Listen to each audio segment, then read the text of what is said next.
Good evening. I felt like coming on. I haven't filmed one of these videos in a minute where I'm just talking about the grief process. So I felt inclined to do so. I think I've talked about this before, but it's something that I continue to try to learn about, and that's the feeling of feeling okay after you lose someone. Not for everybody, but you get to a point, and again, it goes like this, but you get to a point where someone asks you how you're doing, and you're like, pretty good. And I smile thinking about where I'm at today and where I was, 18, 19 months ago. Nothing will ever take my wife's place. Nothing will ever make it better. But we as humans learn to live life. And I forget, what was the quote that I heard? Someone just lost someone and they posted it, and gosh, I loved it. It was like, you don't learn to live with that person, but now you learn to live for that person, if that makes sense. Once you lose them, you learn to live for them. And I finally feel in a really good spot where I'm doing things for Jenny, to make her proud, to make my kids proud, and importantly as well as to make myself proud. It all started it was about, I want to say, a month and a half ago, where I had some coworkers say that they were going to start this challenge where you eat better, work out, take care of yourself better, and part of it is drinking water, part of it is reading, part of it is working out outside, working out inside. Like, basically you're just trying to better yourself. And normally I don't do challenges, because what happens is I'll do them for a short amount of time and then I go back to my old ways, even harder, because I challenged myself so much. And you guys have seen that. I've tried juicing and stuff like that. It doesn't work. And I felt really motivated to do this because I felt fine, my mental health's fine, and I feel like everything's fine, but I kind of wanted to up it a little bit. I want to be more than fine. I want to be good. I want to be happy. I want to take care of myself. And I'm finally learning to be my own motivation, which is really, really important. I've talked about this in individual therapy, that we all want to better ourselves for someone. And for me, that was my spouse. I always wanted to do things for Jen to make her proud. And she would always say, but you want to make yourself proud, more importantly, make your kids proud, but make you proud. You want to get up every day and be proud of what you see in the mirror, proud of what you project, proud of what you say. And I really, really feel that way as of the last month and a half, 2 months. And I had a friend ask me today, how are you doing? And it's I'm doing pretty good.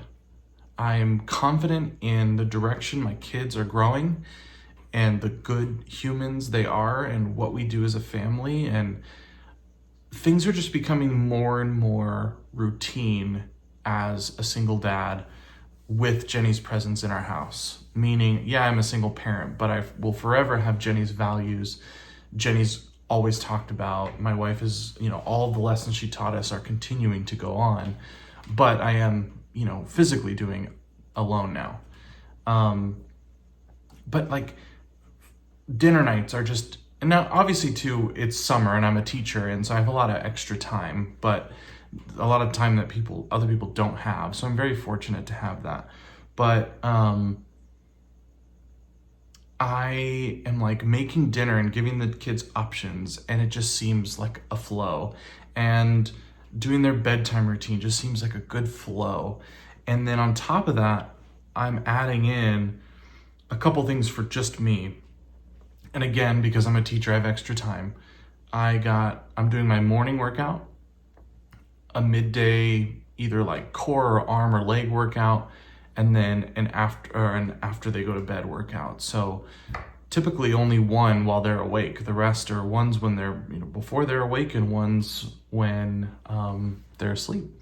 So, but the kids are seeing me work out, and then they're asking questions like, oh, I want to do that, or I want to do this. And we've included, walking the dogs as one of our workouts, or letting me run with them in the stroller, like different things. Anyway, my point is, my head is in a really good space right now, and I'm confident to say that it's kind of staying there.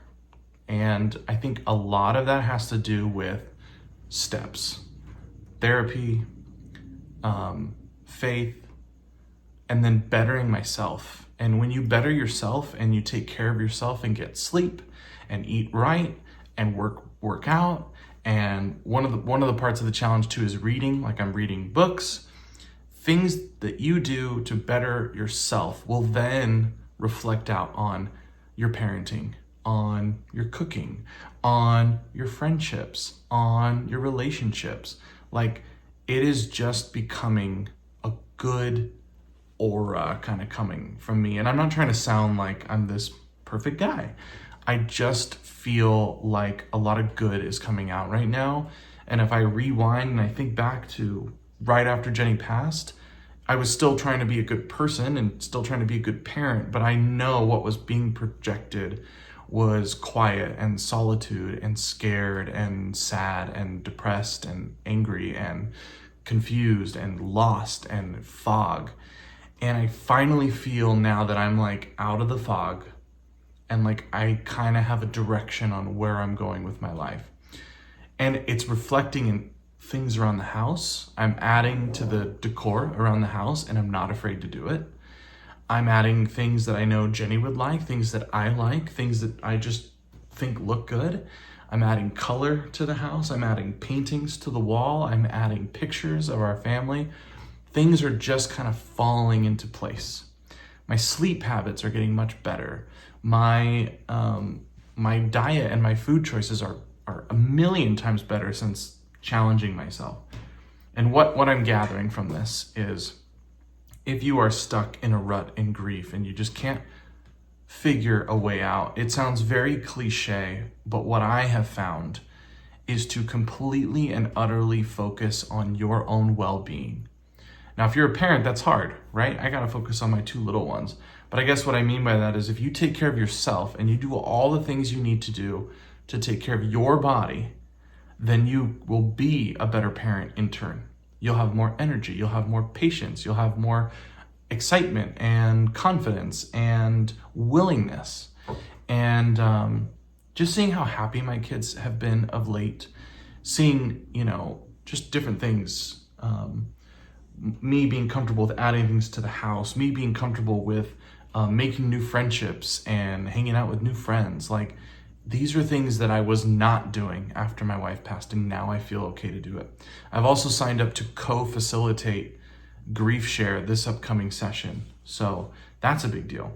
It's just, there's things that are happening, and I feel like, okay, I'm kind of out of a big dark rut, and now I feel like I'm focusing on myself, and because of that, good things are happening. And people said that to me after my wife passed. The minute you start focusing on yourself, good things will start happening. And I used to think, how? I got 2 kids, I got a house, I got dogs, I'm doing this alone, and how? Then grandpa passed. It's like, how am I gonna focus on anything? It just starts to happen. If you start to better yourself, good things start to happen. It doesn't take away from the sadness. It doesn't take away from the fact that my wife is gone. It doesn't take away from the fact that my kids don't have their physical mom here with them. But it will make me a better person, make me a better parent, make me a better human to the world. And when you're at your peak, good things start to come out. And people are more likely to gravitate towards that. New friendships are likely to blossom. New people you're likely to meet.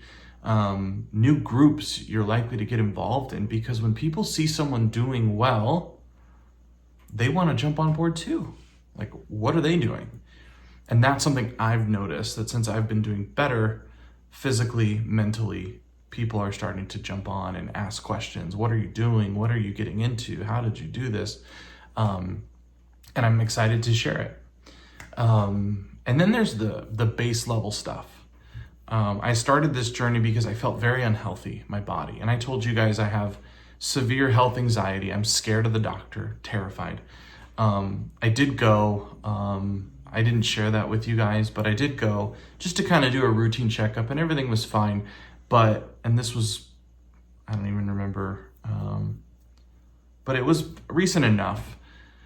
And they were like, everything's fine, but your blood work is not it wasn't blood work. Blood work was fine. It was blood pressure. Blood pressure was a little high. And so they gave me recommendations on what to do and whatever, but now I have a little checker that I have. And this is something that happened to me in college too. And when I don't eat right, when I don't take care of myself, and when I eat a lot of processed, salty, bad foods, that's what goes up my blood pressure. So been checking it daily, and it's been great ever since I started eating and drinking water and doing the things I'm supposed to be doing and exercising consistently. And it's reflecting in my skin. It's reflecting in my weight. I've lost a healthy 17 pounds, which is amazing. I know it's not about the weight loss, but I remember losing a whole bunch of weight after Jenny got diagnosed. And it was because I wasn't eating. I wasn't taking care of myself. I was focused on other things. This is me eating and actually following a good diet and including good foods in my body. Focusing on my water intake, and then doing other things like meditation, reading books. All this to say, I feel like I'm in a good place. I'm okay to say that. And I just have a message for people who are in grief. It's okay to be okay. It's okay to be okay. I tell that to anyone I meet who's lost someone. It's okay to have a good day. You're supposed to. Your loved ones would want you to. I constantly hear my wife telling me to be happy, to go live, to go enjoy, to meet new people, to go around the world, like travel, do whatever, be there for the kids, have fun, because that is what life is about. It's not about sitting in a hole. And there are days where all I want to do is be in a hole. I've said this before. But focusing on yourself is the key. And like I said before, I used to think, cool, I don't have time for that. Like, tell it to someone, who cares? And now it's like, I get it. If you focus on yourself, good things start to fall in place and happen. And I finally feel like I'm in a good spot. And I'm thankful for my friends, my support, my family. I'm very thankful for this community. I'm very, very for Grief Share, for therapy. I'm just so grateful. And I'm learning to be grateful for all the things that I have. And even though I'm missing the biggest, most important part of me every day in my wife and my best friend and my spouse, I can still live for her, even though I'm living without her. I think that's how the quote went. And it's the most beautiful thing I've ever heard. Live for them. Go do things for them. And then also do things for you. You know, like I'm adding different things to the house. I'm doing it for me. I like it. These are things that I enjoy. And it makes me feel good. I'm getting on the exercise bike 2 to 3 times a day because it makes me feel good. And when you feel good and you make that choice, then you do better things in the world. You make better choices as a parent and as a friend and as a coworker, and it just starts to fall into place. So the point of this video is to share a little bit of my healing. That's the word I have in my mind, is healing. I feel like I'm healing. And I know you don't ever get to healed, nor do I want to ever get to healed. Like, I feel like that means you're closing the chapter on that person in that part of your life. I will never be healed from the loss of my best friend, my spouse, but I'm healing every day and growing more and more in love with what she gave me and left me, and the amazing children that I have, and the amazing life that we have. Even though it's filled with so much hurt and pain, we still have a beautiful, beautiful life to live. We don't know how long it is. We don't know how long we get, but we have to live each day. And that's something that Jenny specifically told me in my eyes as she was dying, is live each day. Enjoy the little things, enjoy the boring things, enjoy the mundane things, enjoy the fun things, enjoy the traveling, enjoy a regular workday, school day, come home, eat, go to bed. Enjoy all those moments. Enjoy getting old. Enjoy meeting new people. Just live each day, because she would want to do that, and she didn't get that choice. So I feel like I'm on this big kind of journey right now, and I want to share it with people that there is hope when you're in grief. It's not easy. You do hit many setbacks. I'm sure I'll hit a setback soon. We're going to Oregon as a family soon. It hurts every time we go. That was my wife and I's favorite spot, to just sit and be in love and hold each other, and now I don't have her. But I can do things for her and for myself to continue on this healing process. So I feel really good. I wanted to share that. Some of you have been following me on Instagram and what I've been doing in my journey, and some of you haven't. If you want to follow me, go on there. But basically, I'm just posting every day because that's part of the challenge, me working out. And I feel more of a confidence and more of a positivity coming from me than I have in a very, very, very long time.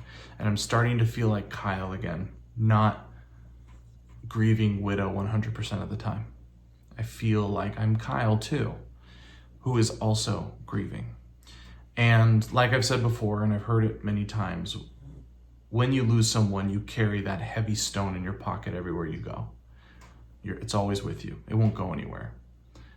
As you learn more and more things and you start to better yourself and you go and you progress through life, you start to get stronger. Your body does. And so the stone gets a little easier to carry. That doesn't mean that it's ever going away. It just gets a little easier. And then some days your body's sore, metaphorically. Your brain is sore. You just can't do it. And the stone feels really stinking heavy. And that's okay too. Acknowledge that it's there. Acknowledge that you feel it. And it'll always be there with you, because that's love. And another part of love is loving yourself. And I am starting to really love myself. And I'm not afraid to say it. I'm starting to love the person that I am. And I know that when Jenny and I fell in love and when we were married, we loved each other and we loved ourselves. We were proud of who we are and who we were in relationships and who we were as parents and who we were as a husband and a wife and a friend. Like, we were proud. And when you're grieving the loss of someone, you don't really feel proud. You just kind of feel sadness and grief and anger and confusion and depression. And I'm starting to feel proud of myself again, even with the pain that I carry daily, that I walk with, that my kids walk with. But I feel better. I appreciate you guys following along on this journey. I don't even know what this video is about except for healing. And it's okay to heal. I just want to say that out loud, because I know it's sometimes an uncomfortable position to be in, to be grieving the loss of someone so important, and to say the words, I'm okay. I feel okay. Today I feel okay. This week I feel okay. This month I feel okay. It's okay. Have I cried about her in the last week? Oh yeah. But I'm okay. I feel okay. So thank you again for listening to me ramble. Who knows if any of it made sense, but I very much talk with my hands. So this channel has some grief support videos. This channel has my wife's cancer journey. If you go back, if you're new here, this channel also just has us going around the world, and not around the world, going around California, if you're interested. And then I was reached out to by the person I told you about speaking at other events, the person who helped me kind of coordinate that event in Chicago. So I do need to reach out to her.